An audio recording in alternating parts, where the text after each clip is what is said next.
Good evening, my name is Crystal. Welcome to my YouTube channel. Welcome old subscribers, welcome new. If you like my videos, please press the like button and please do subscribe. I'm here in rainy Rochester in the United Kingdom at the moment. Alexa, good evening. Same to you. Right, so Alexa, what's the time please? The time is 5:35 p.m. Alexa, what is the weather forecast for this evening?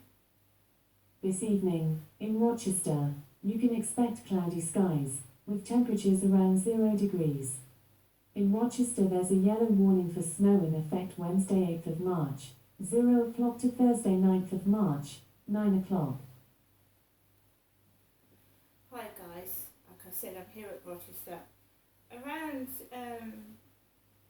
well, it was about 20 past 11, a strange thing happened. My mum asked me did I want to go up to see her at Durrell Gardens this morning, and I said yes, and I had a 2-minute conversation because the phone hurts my face, I've got nerve damage. So we had a really brief conversation. I took Max out for a walk after the phone call, and I went out to the shop, didn't I? Well, my mum said to expect the taxi for 11:30. So around 20 past 11, I looked out the window and I saw a white taxi outside, with the white taxi with the yellow taxi in yellow and black. And this woman, I went all the way downstairs. All the way downstairs I went down, out the front, and this other lady was getting in the taxi. So I went all the way back up the stairs, back into my flat, and about 30 seconds later, it looked like the same taxi came down the road, parked in the middle in between 2 blocks of flats, and I went downstairs again and I went, is this taxi for Durrell Gardens? He went, yeah, that's right. Because it was early, it was about 10 minutes early, you see. And my mum actually phoned. She phoned the second taxi. The second time I saw the taxi, she phoned. The phone went off in my pocket. So I gets in the taxi. Nice Asian gentleman, I've had him before. Doesn't speak much English, but he's quite nice. Quite a smooth journey up to Durrell Gardens. Got out of the taxi, rang the doorbell. My mum was behind the door in a really nice stripy jumper, blue and white stripy jumper, and she went out and paid the taxi driver, which I'm very grateful for, because my health at the moment, I'm feeling very dizzy and faint with hot flushes, so I'm grateful for my mum's help. I really am.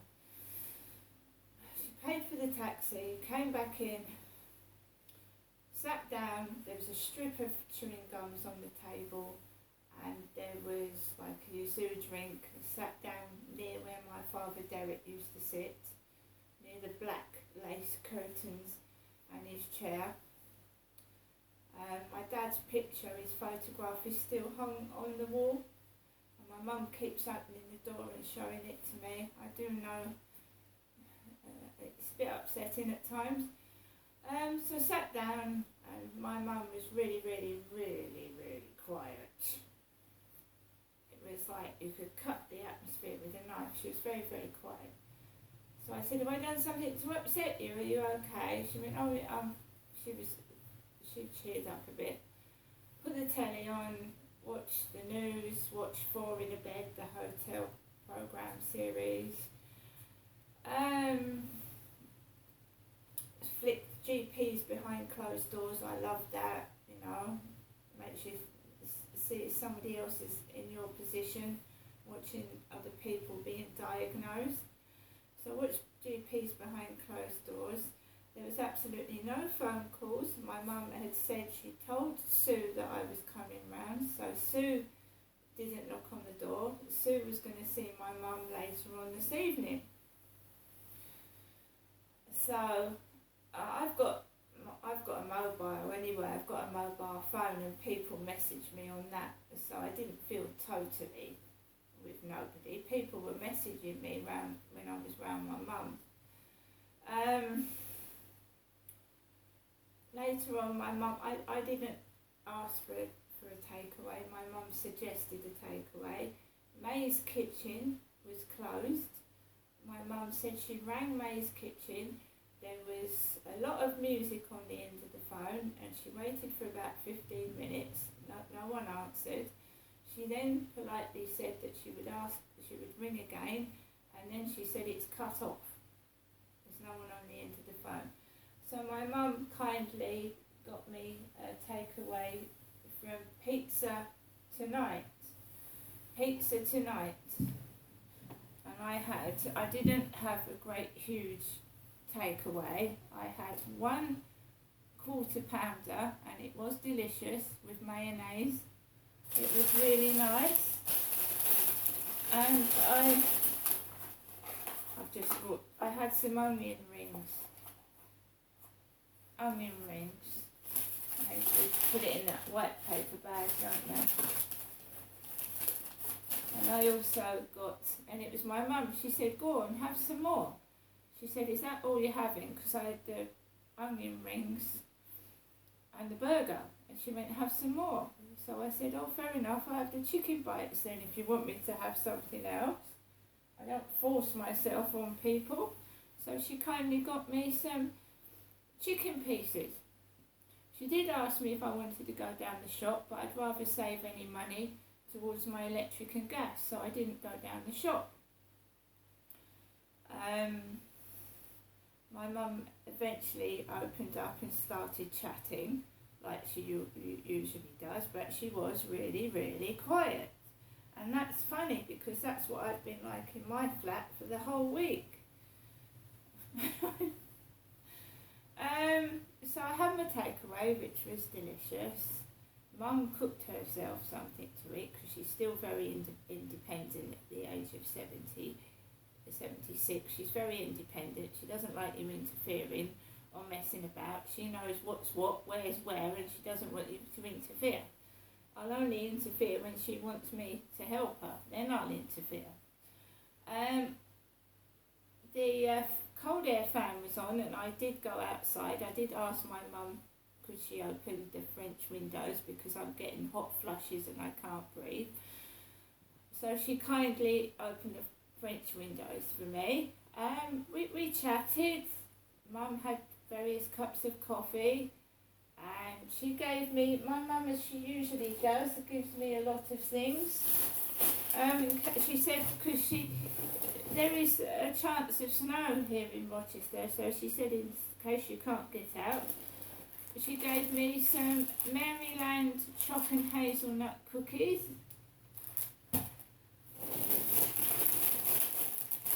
Some tasty sweet butter kiss popcorn. Jammy Dodgers. Fruit pastels, they're nice. Fruit pastels. Extra chewing gum. Yeah, I told you I had a takeaway from Pizza Tonight. There it is, the Pizza Tonight plastic bag. My mum started buying Arctic coffee latte, cafe latte. So she's started buying Arctic coffee. And my mum always gives me some Gaviscon double action, because I suffer from massive heartburn. And so did my father Derek, and my mum does as well, suffer from, I think as you get older, and especially with women that have had several children. I've had 4. My stomach has doubled the size as it was. So Gaviscon is supposed to help, isn't it? But I have said it absorbs iron, so you have to watch your iron levels. So I've spent from 11:30 to about 4:30 with my mum round there at Durrell Gardens in Chatham.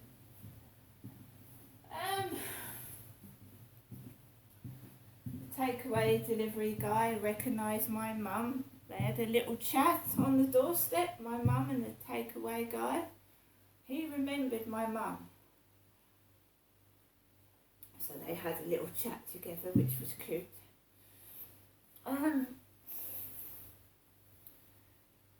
So, around 4 o'clock, my doctor's surgery rang me, Crystal, round my mum's, because I was expecting a phone consultation with a doctor.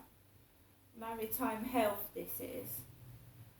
I answered the mobile. I went out of the French windows to get some fresh air while I took the call, which only lasted 3 minutes. 3 minutes. How a doctor or somebody can review your medication in 3 minutes, I don't know, but it was very, very, very quick. Female voice, very, very young, in her 20s. She said, is that Crystal? I went, yes. She went, the doctor's surgery has told me to ring you about your medicine review. I said this is supposed to be a proper doctor's consultation about my menopause. Oh, she went, no, this is just a medication review. And I filled in an e-consult form a week ago, and it took me ages, and I get given a medication review. So she went through my depression tablets. I said I feel a bit more depressed than usual, which is the truth. She went, well, you're on a very low dose of citalopram, Crystal.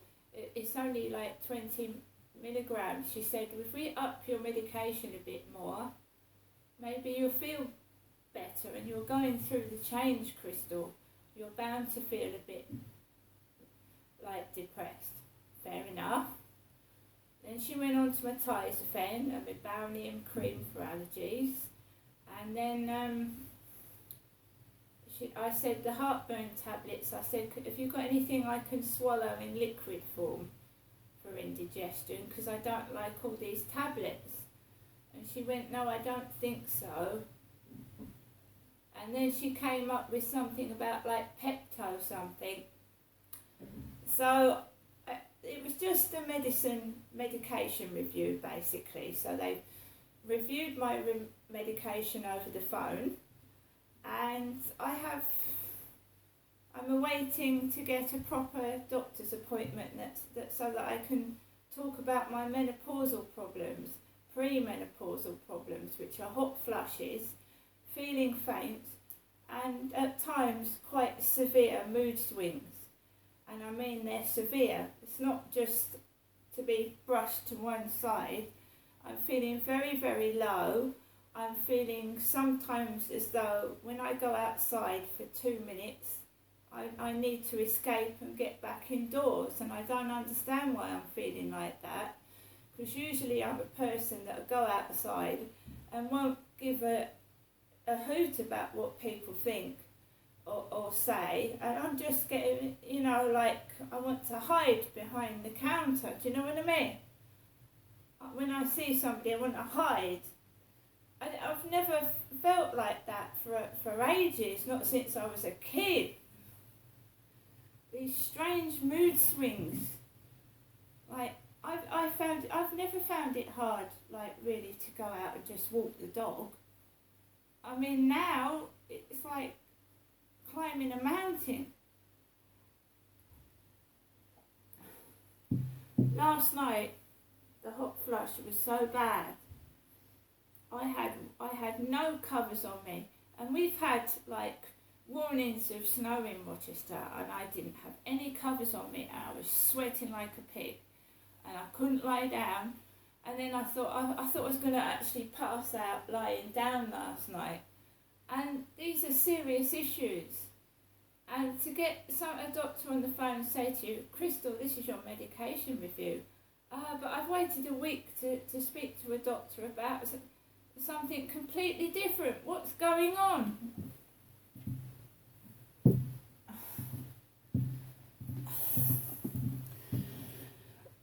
And I'll tell you another thing, guys. I can't drive. I live in Rochester. So giving me an appointment at 8:30 in the morning at St Mary's Island, Edgware, I don't even know if I'd be able to get on a bus that runs that early. There's no train station at St Mary's Island, is there? I mean, I could get a train to Chatham, but am I going to get a bus up to Edgware? They've given me an appointment at 8:30 in the morning at St Mary's Island, and I live in Rochester. And there's a doctor's down there, which is half an hour away, 20 minutes in Strood. And there's 30 minutes at the halfway surgery Chatham. And they've given me an appointment for St Mary's Island, and I can't drive. I don't own a car. So I'm going to have to change that. 8:30. So if you've got a car, I can hop in a car. I can't drive. I love you. Once upon a time I could walk to St Mary's Island, but in the freezing cold. We'll see what happens. I'm just taking each day as it comes. My mum has given me cat litter. She's given me dog and cat food. She's given me food to last a few days. I know it's not just me that gets shoved under the carpet. I know it's happening to lots of other people, and it's in some cases it's life-threatening, especially when it's someone really elderly and they're left on the floor hours waiting for an ambulance. I know, but it is frustrating. It is annoying when people don't read your notes or even know where you're living and give you appointments miles out the way when there's a doctor's just down the road. This is where mistakes happen and people get harmed, and it needs to be changed. Yeah, so I filled an e-consult form in last week, about 7 days ago, spent time and effort describing my symptoms, and they ring me up for a medication review. And I'm not angry, I'm tired, I'm fed up of going around the houses trying to get things sorted out. The menopause is a horrible time for women. It's frustrating, it's debilitating, and it feels like nobody's listening, and you just have to get on with it. And that's what I'm trying to do. It seems like I'm going round and round and round in circles, and I'm not cross, and I'm not angry, and I'm a naturally quiet person. I don't yell, I don't shout, I wait my turn, I don't push in. And it feels like I'm being punished for being me. Punished for being myself. And myself is a quiet, reserved, nice person. And banging doors, making noises, stomping your feet, it's not going to change that. It's not going to change it. So the taxi driver coming home, it was a white taxi. My mum said to the taxi driver, make sure you get Genestra home safe. He went, all right love. So she's loud and bellowing. And the driver laughed it off. Make sure you get Genestra home safe. I put my bags in the boot, sat in the back. He put Asian music on and I quite liked it. Bit of Bhangra. I absolutely liked it.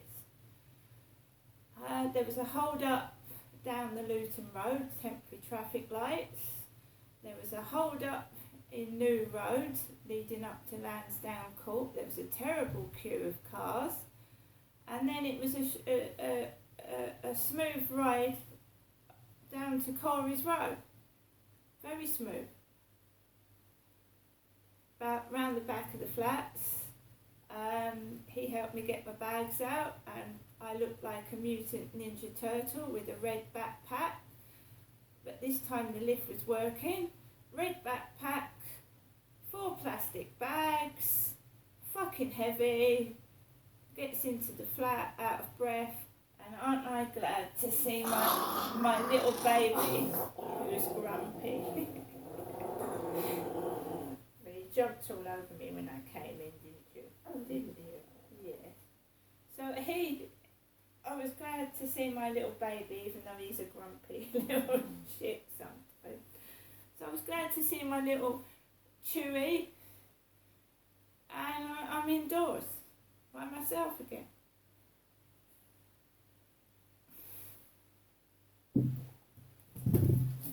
Taxi driver drove off. I carried 4 plastic bags, 1 heavy bag of cat litter, and my mum's ringing me. Hello? Hello, Mrs. Hello? Is me got home safely? Yes, I did, Mum. You alright? I'm fine. Okay, I'll give you a ring later on, alright? Okay, Mum. Sorry I'm sorry to tell me that. I had to ring you if she hasn't come over yet. Oh, you haven't interrupted. Okay, alright? Yeah, nothing's going on here. Alright? Yeah. Okay, I'll ring you later on, I promise. If I fall a bit, you'll have to understand I'll ring later. Okay, Mum. So take care, you have a lovely evening. Bye. Bye, Mum. My mum hopes she hasn't interrupted anything. No. Not unless you can see the invisible man. So that was my mum ringing me to say that Sue hasn't come round to see her yet. I'm here by myself. Right, guys, have a great Tuesday evening, and I'll see you all later.